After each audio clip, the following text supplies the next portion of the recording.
નારાયણ સ્વામી નારાયણ સ્વામિનારાયણ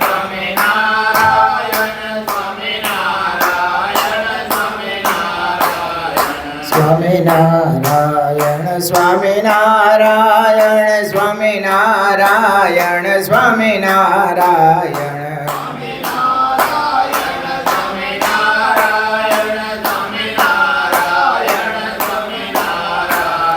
સ્વામિનારાયણ સ્વામિનારાયણ સ્વામિનારાયણ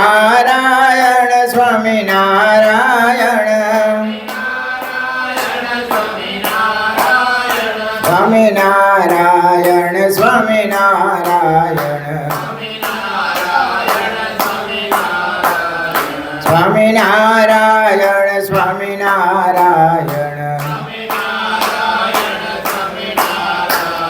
સહજાનંદ સ્વામી મહારાજની જય. સનાતમ ચંદન ચરચિતમ નિજ જને પુષ્પ સૃજાલં કૃત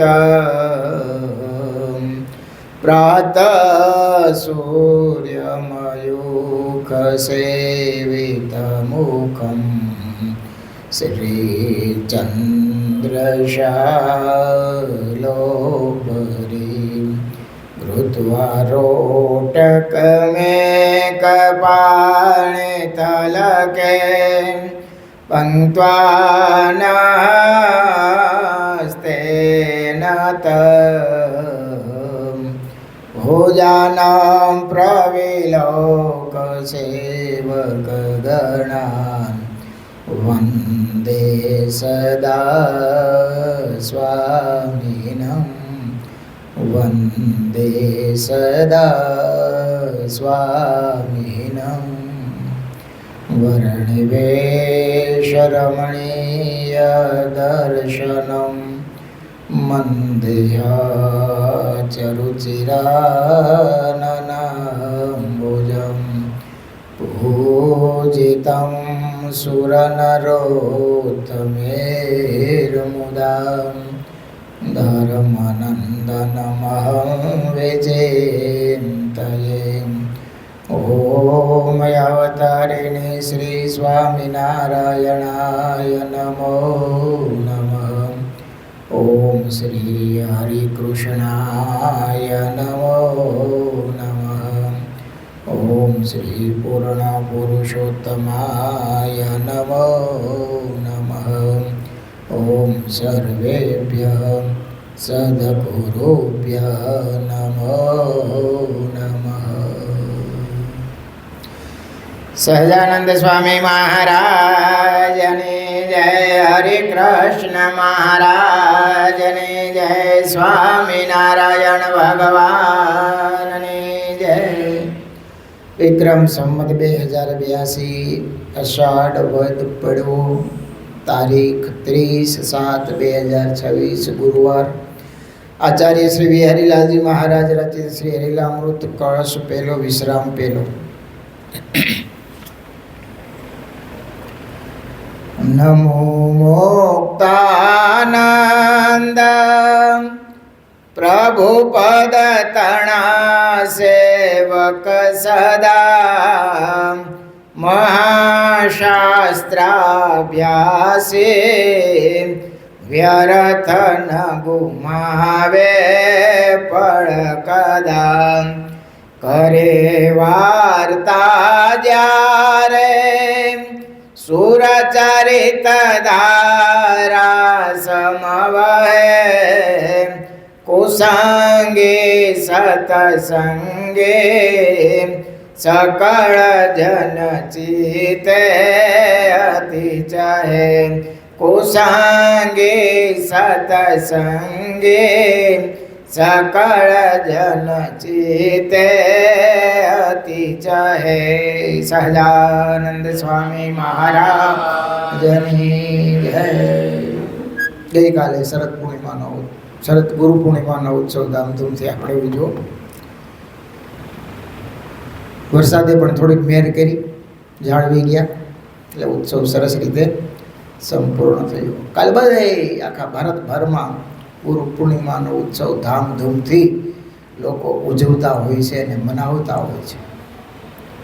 એમાં બીજું કાંઈ હોતું નથી. ગુરુના ઋણમાંથી મુક્ત થવા માટે થોડો પુરુષાર્થ કરતા હોય છે અને કંઈક નવી શીખ પ્રાપ્ત કરતા હોય છે. આમ તો ગુરુ નામ ગુરુ મહારાજ કહેવાય, પણ છતાંય જ્ઞાનના ગુરુ ભગવાન વ્યાસ છે. વ્યાસ ભગવાનનું અવતરણ એના માટે હતું.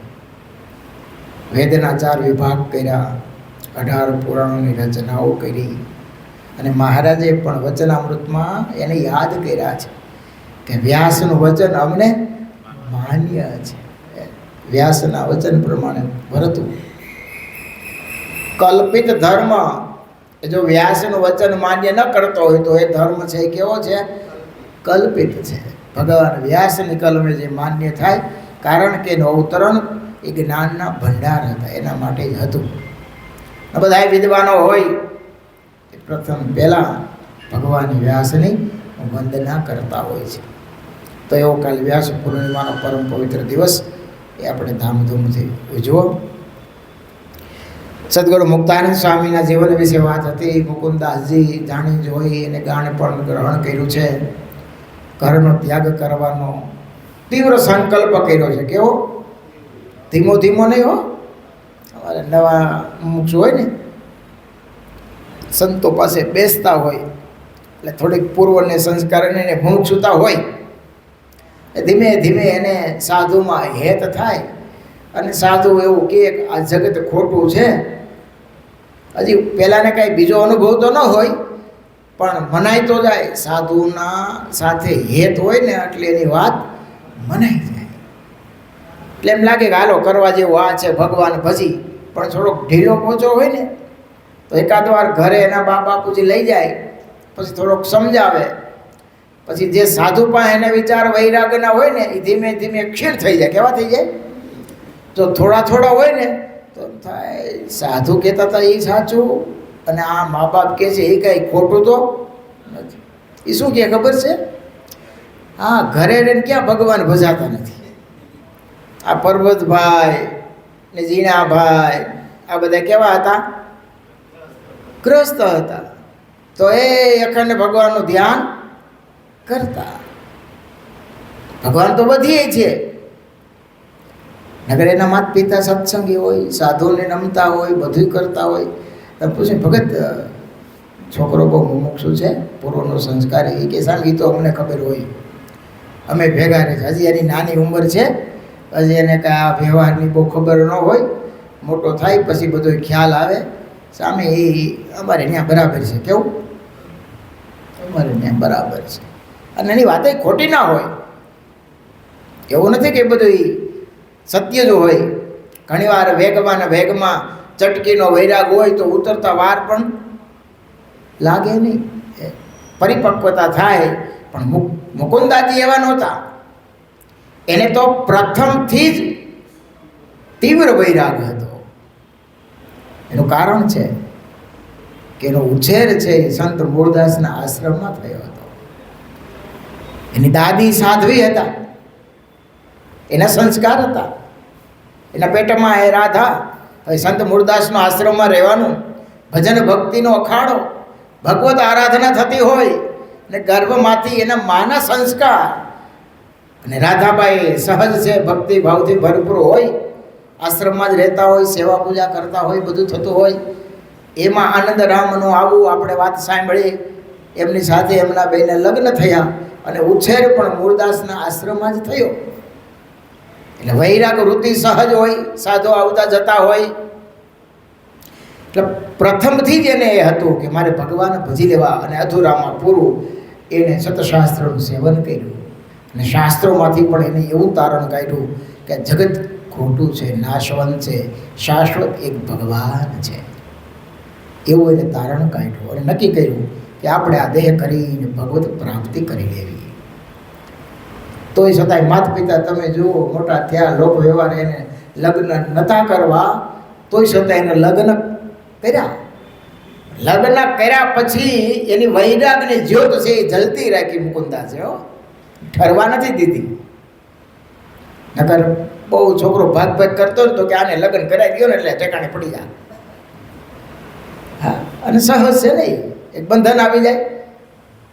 મુકુંદાસજીને એવું થયું નહીં. એને એમ થયું કે જો લાંબો સમય સુધી હવે ઘરમાં રહીશ તો પછી મારે નીકળવું મુશ્કેલ પડશે. એટલે પછી એને ગાન પણ ચાલુ કર્યું.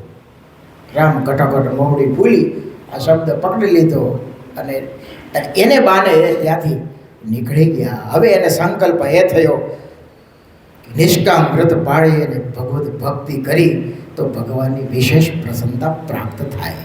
અને નક્કી કર્યું કે હવે આપણે નિષ્કામ વ્રત પડાવે એવા કોઈ સંત મહાત્માની શોધ કરવી. ઘણા તીર્થોમાં ફેર્યા. ફરતા ફરતા એમ કહેવાય છે કે ધાંગધ્રા આવ્યા છે. ત્યાં દ્વારકાદાસ કરીને એક સાધુ હતા. એ થોડાક પવિત્ર ત્યાં રહ્યા એના આશ્રમમાં.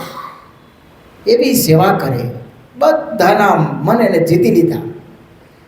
દ્વારકાદાસને રાતે સુવે એટલે પથારી કરી દે, દોડી દોડીને પાણી લાવે, જે કાંઈ સંકલ્પ કરે અને મુકુંદાસજી દોડી દોડીને તરત જી મહારાજ, જી મહારાજ, જી ગુરુજી, જી ગુરુજી હાજર કરી દે.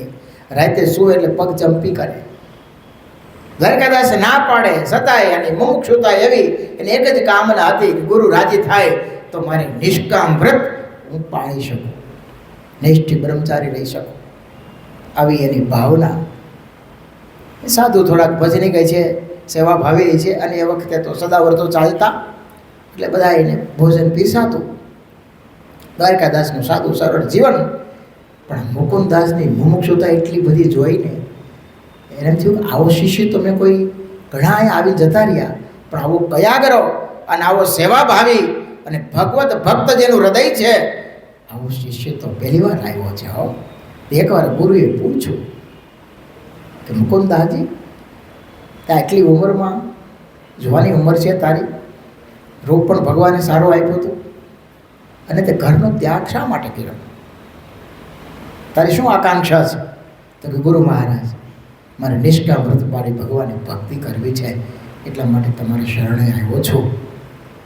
મારું નિષ્કામ વ્રત અખંડ જળવાઈ રહે એવા કંઈક ઉપાય બતાવો, તમે રાજી થાઓ.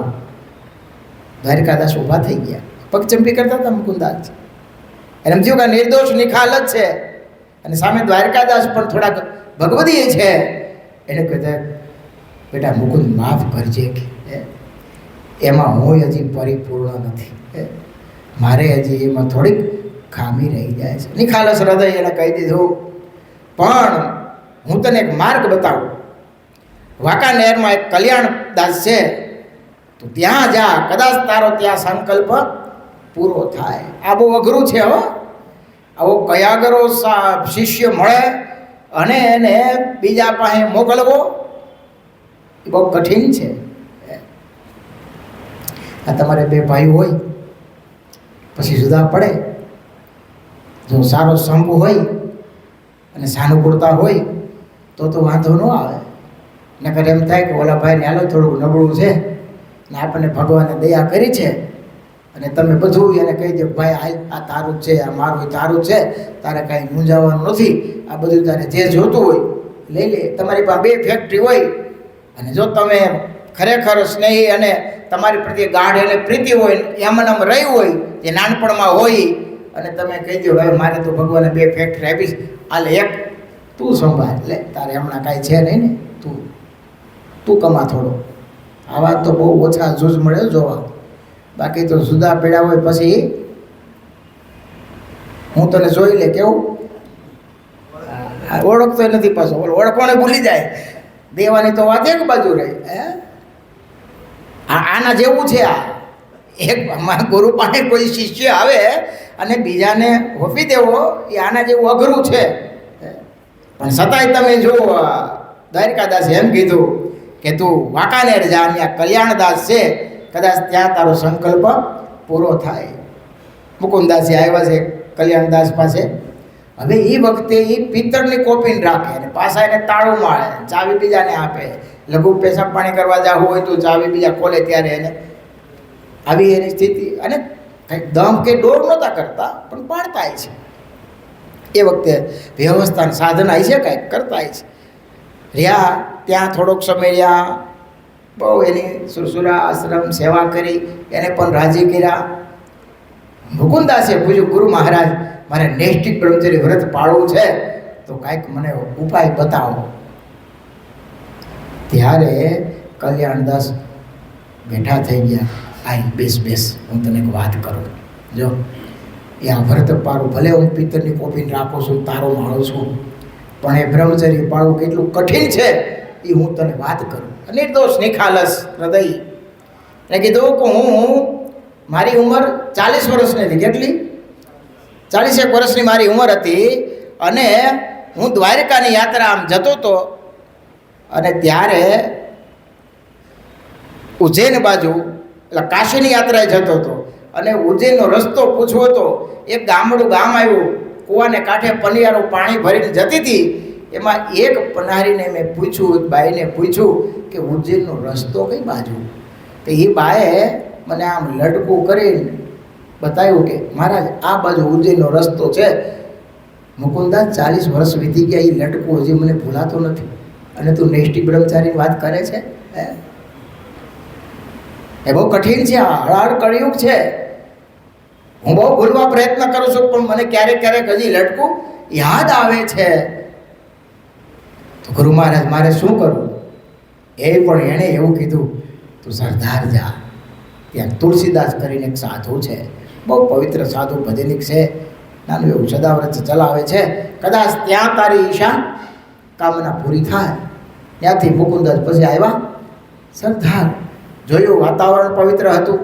તુલસીદાસ ભગવતી સાધુ રામાયણની કથા કરે, અને મુકુંદાસે રામાયણની કથા કરતા.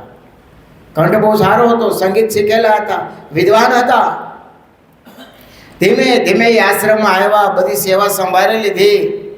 આવા કયા ગરા શિષ્યને જોઈ અને એ તુલસીદાસે એવું કીધું કે મુકુંદાસ, હવે મારી તો ઉંમર થવા આવી છે, એ હાલે આ ચાવીનો જોડો અને આશ્રમને આજથી મહંત તું આ બધો આશ્રમ સંભાળ. અને મુકુંદાસે ચાવી લીધી, આશ્રમ સંભાળવા લાગ્યા. એ રામાયણની કથા કરે, આખું ગામ સાંભળવા આવે. એનો જે આશ્રમ છે આખો સભા મંડપ અકડે ઠાઠ ભરાઈ જાય. ચોપાઈ સરસ બોલે, કંઠ પણ ભગવાને સારો આપ્યો હોય છે, સંગીતનું જ્ઞાન હતું, પ્રખર વક્તા રામાયણના. તુલસીદાસ ભજનિક સાધુ. હવે અધૂરામાં પૂરું એ વખતે વિચરણ કરતા ગુરુ રામાનંદ સ્વામી ત્યાં સરદાર પધાર્યા છે. રામાનંદ સ્વામીની પ્રતિભા એટલે આજાન બાહુ, વિશાળ ભાલ, 5 હાથ પૂરા, પ્રતિભા એવી હતી. અને સમાધિઓ કરાવતા, આત્મદર્શી હતા. લોકો આવ્યા એટલે બધાએ આકર્ષાય. તુલસીદાસ રોજ રામાયણની કથા કરે તો સભામાં સંખ્યા અડધી થઈ ગઈ. એને પૂછ્યું કે આ બધા ગયા કેમ આવ્યા, ને કંઈ પ્રસંગ ચાલે? તો કે નહીં, આ એક સદગુરુ રામાનંદ સ્વામી આવ્યા છે, એના દર્શને બધા ગયા છે. આનંદ થયું, એ આના કરતાં તુલસીદાસ કરતાં મોટાઈ છે કે અહીંયા મૂકીને બધે ત્યાં દર્શને ગયા. મુકુંદાસને એમ થયું મારે જાવું.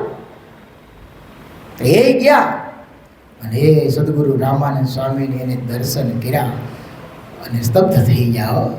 ટાઢા શેરડા પડ્યા. આ તો સદગુરુ બાપ ઉભા રહી ગયા, રોકાઈ ગયા, હાથ જોડ્યા, થોડી વાર કથા વાર્તા સાંભળી. તો ધીમે ધીમે રોજ આવવા મળ્યા. રામાનંદ સ્વામીને ખબર પડી કે આ શું તુલસીદાસનો શિષ્ય છે, અને તુલસીદાસ એ વખતે રાજા રજવાડા એમને માનીતા. સ્વામીને એમ થયું કે આ તો મારો વિખવાદ થાય. એટલે રામાનંદ સ્વામીએ મુકુંદાસને કહી દીધું કે તમારે અમારા પાસે આવવું નહીં, તમે તમારા આશ્રમમાં રહીને સેવા ભજન કરો ભલે, કારણ કે અમારે ખોટો વિક્ષેપ થાય. મુકુંદાસને એકવાર સ્વામીનું દર્શન થયું અને થોડીક કથા વાર્તાનું શ્રવણ કર્યું, એટલે એની ચિત્તની વૃત્તિ ખેંચાવા લાગી. મનમાં નક્કી કર્યું કે આપણે સેવા કરવી તો રામાનંદ સ્વામીની કરવી, એના સાનિધ્યમાં રહેવું. પણ હવે અહીંથી કાંઈ મેળ પડે એવું હતું નહીં. ચોમાસાનો સમય હતો, સ્વામીએ તો ના પાડી દીધી. એટલે ત્યાં બાજુમાં નવેરું હતું, એના નેવા પડે, અને એ નેવામાં વરસાદ પાણીમાં ઊભા એ નવેરામાં કથા સાંભળે. કારણ કે સભામાં સ્વામી ના પાડી દીધી. તે કોઈ હરિભક્તો થોડા ગયા છે, કીધું રામાન સાહેબ સ્વામી ઓલો મુકુંદાસ તો નવેરામાં ઊભો ઊભું પાણી પડે છે, તમારી કથા સાંભળે છે. રામાન સ્વામી કહેલા ભાઈ મને ઉપાધિ આવશે, તારે મારી સાથે આવું કથા સાંભળી હોય તો તારા ગુરુની ચિઠ્ઠી લખીને આય, રજા લઈને આય તો તને મારી રામાન સ્વામી વધારે રહેશું તો વળી વિક્ષેપ થશે. એટલે રામાન સ્વામી ત્યાંથી બીજે બંધિયા જતા રહ્યા મોડુભાઈને ત્યાં. આ બધું મુકુંદાસને એમ થયું, ગુરુને કીધું, ગુરુ કે એમ કંઈ રજા તો આપે નહીં. એટલે ન્યાય પાછું એક એની પાસે સાધન તો હતું ગાંડપણનું, ન્યાય પાછું ગાંડપણ ચાલુ કર્યું. ન્યાય શું કર્યું, જે સદાવ્રતમાં આવે ને એને એમ કે હે ભાઈ ઉભા રહ્યો, આ થાળી વાટીકા લેતા જાઓ, પાઘરણ જોઈશ તમારે, ઓઢવા પહેરો, ધાબળા ને ગાઈડલા ને ગોદડા બધું ખાલી. તો થોડાક દી તો આમ ચાલ્યું, કોઈ વાત કરી કે બાપુ તુલસીદાસને કે આ બધો આ તો સદાવતમાં બધું પાઘરણ ને થાળી વાટકા ને બધું દેવા મળ્યા છે. મુકુંદાસને તુલસીદાસે બોલાવ્યા કે કેમ મુકુંદાસ, તો આ બધું શું કરવા બેઠો છે, આશ્રમ આપણે ઉજળ કરી દેવો છે?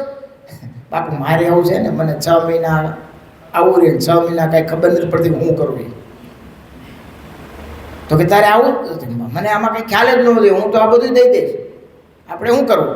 અને આ તો પાગલ લાગે છે. તું નીકળી જાઓ, હું નીકળી જાઉં, એક શરત મને ચિઠ્ઠી લખી દે કે આજથી મારે તમારે કોઈ લેવા દેવા નથી, સંબંધ નથી. અને એમ કરીને તુલસીદાસ પાસે ચિઠ્ઠી લખાવી. આ બધું અઘરું છે હો, આપણે અત્યારે વાત સાંભળી વહેલી છે, ચટકવું ને એમ એટલું સહેલું નથી. હે એટલી સત્તા હોય, આશ્રમના મહંત થયા હોય, અત્યારે તો મહંત થવા આટું માથાકૂટ છે બધી. હે ખુરશી કોને ગમતી નથી બાપા? તમને એમ લાગે મેં ત્યાગી હોય તો અમને ન ગમતું? અરે વાત પૂછોમાં તમે, તમારી વાત તો કોઈને કહેવા જેવી ન હોય. હે બહુ અઘરું છે હો. ખુરશી તો એના માટે તો બાપા કાંઈ ને કાંઈ થાય છે. હે ગમે એવો હંપ હોય, જ્યાં ભાગ પાડવાની વાત આવે, સામે કોણ છે એ કાંઈ દેખાતું નથી. હે તે આને એમ થયું, ચિઠ્ઠી લખી દીધી, આવ્યા બંધિયા, દંડવત પ્રણામ કર્યા. રામાનંદ સાહેબને ચિઠ્ઠી મૂકી, સ્વામી રજા લઈને આવ્યો છું, શું કરવું? સાધુ કરો. સ્વામી કેમ સાધુ અમે ન કરી? તમે કેમ કરશો? સ્વામી તમે જેમ કે હું કરીશ. આ મોરુભાઈ અમારા બહુ હારા ભગત છે, લેવા એનો હાથી આખો અને પાછું હળ ખેડવું એને ખબર હોય. હળમાં જો કોઈ ત્રાહ માંગી થાય તો બળદના પગમાં લાગે અને ઢેફા વાહે નીકળતા હોય, હાલવામાં તકલીફ. હવે મુક્તાનંદ સ્વામી મુકુંદાસે કેદી હળ લેલું હોય, મહાત્માને આશ્રમમાં લઈને સેવા પૂજા ભજન ભક્તિ અધ્યાત્મ કરેલું, સંગીત શીખેલા, કથા વાર્તા કરતા. હવે એની સીધું હળ પકડ્યું. પણ છતાંય મુમુક્ષુતા તમે જુઓ, ગુરુના વચને ટૂંક ટૂંક થઈ જાય. ના નહીં હો, મને નથી આવડતું, શીખી જાય પછી કરશું, આવો ડિક્શનરીમાં શબ્દ જ નહીં. ભલે હાથમાં લીધું તો મોરુભાઈ કે સ્વામી આ પગ ભાંગશે બળદના. સ્વામી કે રામાનંદ સ્વામી કે બસ સારું લ્યો, તમે હવે હાકી ચૂક્યા. હે અમે તો તમારી પરીક્ષા કરતા હતા. અને પછી તો રોજ લાવ્યા અને પછી મુક્તાનંદ સ્વામીને દીક્ષા આપી. અલા મુકુંદાસને નામ પાડ્યું મુક્તાનંદ સ્વામી. કેવા સાધુ આપણને પ્રાપ્ત થયા. હે સત્સંગની માં કહેવાય હો. સાધુતા યુક્ત જીવન હોય તો મુક્તાનંદ સ્વામી એવા સાધુ હતા. આટલા 2000 પરમહંસો હતા, એમાં સાધુતામાં કોઈ શિરોમણ હોય તો મુક્તાનંદ સ્વામી હો. મહારાજ કોઈની પર બહુ પ્રસન્ન થાય ને, બહુ રાજી થાય ને તો સીધું એક વાક્ય કે જાઓ તમારું કલ્યાણ મુક્તાનંદ સ્વામી હારે કરશું. આવા મુક્તાનંદ સ્વામી હો. હું કોઈની કમ્પેરિઝન નથી કરતો, પણ એની સાધુતા એ આકાશને આંબે એવી હતી હો. રામાનંદ સ્વામીને એ વખતે 50, 60, 70 સાધુ લોજમાં રહેતા હતા. એના ઉપરી મુક્તાનંદ સ્વામીને મુખ્ય બનાવેલા રામાનંદ સ્વામી હો. અને એ બધા સ્થિતિવાળા હતા હો, આત્મનિષ્ઠ હતા, બધા સમાધિનિષ્ઠ હતા મોટા ભાગના. છતાં એનું ધ્યાન રાખવા માટે કોને મૂક્યા? મુક્તાનંદ સ્વામી એવા સાધુ હતા, કોઈ ક્રોધથી માર કરતો આવતો હોય અને ખાલી મુક્તાનંદ સ્વામીનું દર્શન કરે ને, વાત સાંભળવાની વાત નથી હો બાપ, ખાલી દર્શન કરે તો એનો ક્રોધ જતો રહેતો. એ કેવા સાધુ હોય છે જેના અને મહારાજે પણ વચનામૃતમાં લખ્યો, ગમે એવા દોષ પીડતા હોય તો મુક્તાનંદ સ્વામી આદિક સાધુને યાદ કરવા તો દોષ ટળી જાય બાપ. એ કંઈ નાની સૂની વાત નથી હો. જેમ ભગવાને યાદ કરી અને નિર્દોષ નિર્વાસનિક થવાય છે એ મુક્તાનંદ સ્વામીને યાદ કરવાથી ઊંડા ગાઢ સંકલ્પ બંધ થઈ જાય. તો સ્વયં જ્યાં બિરાજતા હોય એ કેવા સાધુ હોય છે. એટલે તમે કલ્પનાથી પર છે આ બધું હો. બુદ્ધિથી પરે વસ્તુ છે. એ ખાલી વાતના બકવાદ કરવાથી એ સિદ્ધ થતું નથી. આપણા તો છુલ્લુક શબ્દ આપણે એમ કહીએ કે આવા હતા ને આવા હતા, પણ જેની પ્રતિભા છે તમે કલ્પના કરો, કોઈ માર કરતો આવતો હોય દર્શન કરે કે એનો ટાઢો બોર થઈ જાય. હજી વાત કરીને સમજાવે અને સમજે તો સમજા, ખાલી દર્શન માત્રથી એના દોષ ટળી જાય. આવા સાધુ હે. ગુણાતીતાનંદ સ્વામી ખાલી જમતા હોય અને નાગરે બ્રાહ્મણ આવે કે સ્વામી આવું જમે છે તો એનો સ્વાદ જતો રહીએ બાપ. આ કાંઈ નાની સૂની વાત નથી હો. એક જીભડીને જીતવીને મહા કઠિન છે. ગુણાતીતાનંદ સ્વામી કહેતા, આ કેટલા મણ ઘી ખાઈ ગઈ તો ચીકણી થઈ નથી, તો ધરાતી નથી. એને એ ખાલી આમ દર્શન કરે, સંકલ્પ કરે કે આવડા મોટા સાધુ અને આવું જમે છે તો એનો સ્વાદ જતો રહીએ. એટલા માટે નિષ્કાળ સ્વામી કહેતા, કોઈ કહેશે આ સંત બહુ સારા રે, ખરા કલ્યાણ ના કર નારા રે, એટલો જ ગુણ કોઈ ગ્રેશે રે, અંતે અક્ષર ઘર લેશે રે. ખાલી ગુણ લે કે આ સાધુ કેવા છે, હાથ જોડે તો એને અક્ષરધામનો દરવાજો ખુલી જાય. આ કઈ નાની સૂની વાત નથી હો. રાજકોટની બાજુમાં એક નાનું એવું ગામડું ગામ છે ને, સર બાપુ હતા, જોગી સ્વામીના ગુરુ માનસ સ્વામી ઠાકોર જમડતા હોય ને તો સામે ભેળું કરીને પાણી નાખીને જમતા હોય. એટલે આમ કોળીઓ લેતા હોય એટલે છે જે રેગાડા પડે, રેગાડા પડતા જોઈને બાપુ ઠેકડા મારે, નાચે, ઓહો મારો વાલો લીલા કરે છે ને, મારો વાલો લીલા કરે છે ને. આવો એ બાપુને સ્વામી પ્રતિ અહો ભાવ. હવે એ જમતા આવા દર્શન દિવ્ય કરતા હોય તો સ્વયં જ્યારે એને ચરણ સ્પર્શ કરતા હોય તો કેટલી ભાવના હોય કે સ્વામી આમ ચાલ્યા જતા હોય ને તો રસ્તામાંથી એ માથે ધૂળ લઈ માથે લગાડે, આમ બધી છાતે ને બધે ચોપડે, સ્વામી આજ ધન્ય થઈ ગયો, ધન્ય થઈ ગયો. આ બધી અંદરથી નિર્દોષ નિખાલસતા ભક્તિભાવ જાગે ને તો એ સાધુને હાથ જોડાય. અહંકાર હોય ને આપણો કે આપણે કંઈક સદગુણ આપણામાં ભેરા છે, આપણે એના કરતાં મોટા છે, એમ સાધુને નમાતો નથી હો. વ્યવહાર થાય, શું થાય? પગે લગાય, હાથ જોડાય, દંડવટી થાય.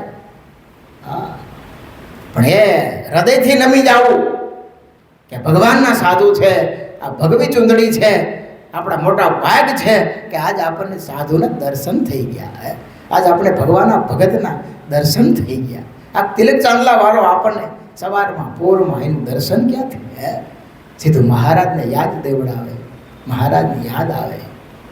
એ આ બધો મહિમા હોય, અહોભાવ હોય તો થાય, નહીતર શું થાય? મનુષ્ય બુદ્ધિ હોય, આ ભગત તો બહુ સારો, તિલક ચાંદલો બહુ સરસ કરે તો રોજ દર્શન આવે, પણ એની સાથે વ્યવહાર પાડવા જેવું નહીં. વ્યવહાર જો વચ્ચે લાવે તો એ ભક્તિથી ઘણો દૂર રહી જાય હો. પણ આ લોકોની દ્રષ્ટિથી કોઈ ભગવાનના ભગત કે સાધુને જોવા નહીં.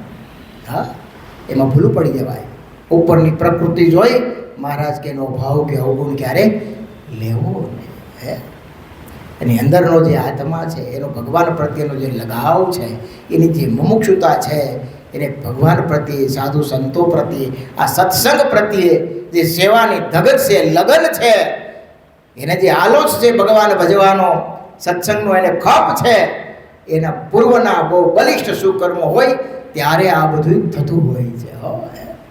એમને બાપ નથી થતું. આ મોદી આમાં ઘણાને બેસવું હોય, બધાને બેસવા મળે?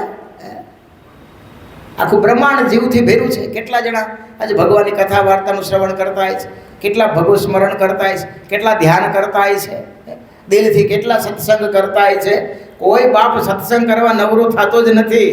તમને પૂછો તો એમ જ કહે કે ટાઈમ નથી. શું ટાઈમ મળશે અને જાહે ત્યારે બધોય ટાઈમ સાથે જાહે. શું થાય? એ કરે ભેગો જાહે.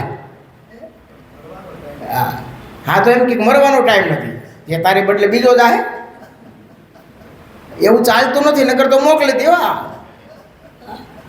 પણ કહેવાનો મતલબ કે ભાગ્યશાળી હોય એને ભગવાન ભજવાના સંકલ્પ થતા હોય છે, સત્સંગ સાંભળવાના સંકલ્પ થતા હોય છે. જેને ભગવાનમાં થોડુંક હેત હોય ને એને આ બધું ગમે. નકર એમ થાય કે હવે સવારમાં પૂરું હાલો ને, હવે મોબાઈલમાં આવે છે ને ગાડી હાંકતા હાંકતા સાંભળી લઈશું, ખાલી સાંભળવું છે ને ત્યાં સાંભળે કે ત્યાં સાંભળે. ગલત વસ્તુ છે. જો મોબાઈલમાં સાંભળો, ટીવીમાં સાંભળો, ખોટું નથી. એ બધું બંધિયાર પાણી છે. કેવું? બંધિયાર પાણી છે. તરસ તો કદાચ છીપે, પણ આ છે ને વેધું પાણી છે. કેવું? તમને તરત ફૂર્તિ અને તાજગી આપે. અને એમાંય આપણે લોકમાં કહેવત છે કે પંચમાં પરમેશ્વર હોય. જ્યાં સત્સંગ સભા છે ને એમાં સેજે સેજે આપણા કાર્ય સંકલ્પ ઓછા થતા હોય છે. હો, એવું બીજે ક્યાંય થતું હોતું નથી. અને મહારાજે આપણને પ્રમાણ આપ્યું છે કે બીજા ગમે એવા સાધનો કરતા છો, પણ જેવું નિર્વિષય મન સત્સંગમાં થાય છે એવું બીજા કોઈ સાધને કરીને થતું નથી. અરે ત્યાં સુધી લખ્યું છે, તમે જુઓ તો ખરા. મહારાજ કે એને સત્સંગ નથી ને એમાં ક્યારેય સારા સદગુણો આવશે નહીં, એવી અટક કાઢવી. એવું અનુમાન કરવું, વિચાર તો કરો. સારા સદગુણો લાવવા હોય તો શું કરવું પડે? સત્સંગ ને કથા વાર્તાનો જોગ રાખવો પડે, સારાનો સંગ કરવો પડે. અને એ ભાવથી દિલથી કરીએ તો કામ થઈ જાય. બસ હાલતા ચાલતા ખાતા પીતા નાતા ધોતા ભગવત સ્મરણ કરીએ. સહજાનંદ સ્વામી મહારાજની જય.